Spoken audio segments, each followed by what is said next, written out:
Student, তো বোর্ডে যে কোশ্চেনটা আমি লিখেছি আশা করি সবাই দেখতে পাচ্ছ। তো যারা বুঝতে পারছো না তাদের জন্য পড়ে দিই। সেটা হচ্ছে কোনো নির্ণায়কের যে কোনো দুটি সারি বা স্তম্ভ অভিন্ন হলে তার মান কত হবে। এটা এসছে 2019 সালে।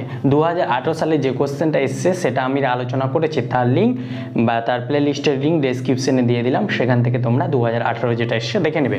তাহলে এখানে বলেছে নির্ণায়কের যে কোনো দুটি সারি বা স্তম্ভ অভিন্ন, মানে কোনো একটা নির্ণায়ক, ধরো একটা এ নির্ণায়ক হলো 3 × 3 1 এ বি সি এখানে ই এফ জি আছে, মানে দুটো সারি এটা কলম দুটো সেম, অভিন্ন মানে সেম বা একই।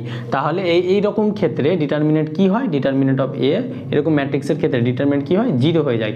এই দুটো সারি বা দুটো স্তম্ভ যদি সমান থাকে মানে একই থাকে তাহলে সেটা তার ডিটারমিনেন্ট সময় 0 হয়ে যায়। এটা নির্ণায়কের প্রপার্টি। তো যারা কনসেপ্ট জানো না ডিটারমিনেন্ট সম্বন্ধে তাদের জন্য তাহলে এর অ্যান্সারটা হয়ে যাবে 0, এবং তাদের যারা কনসেপ্ট জানো না তাদের জন্য এই কনসেপ্টের ভিডিও আমি করেছি, তো ভিডিও চ্যানেল পেজে যাবে, সেখানে দেখতে পাবে, এর কনসেপ্টটা ক্লিয়ার করে নিবে, তারপরে এমসিকিউ করলে সুবিধা হবে। তাহলে পরবর্তী ভিডিও পাওয়ার জন্য অবশ্যই চ্যানেলটিকে সাবস্ক্রাইব করবে। Thank you.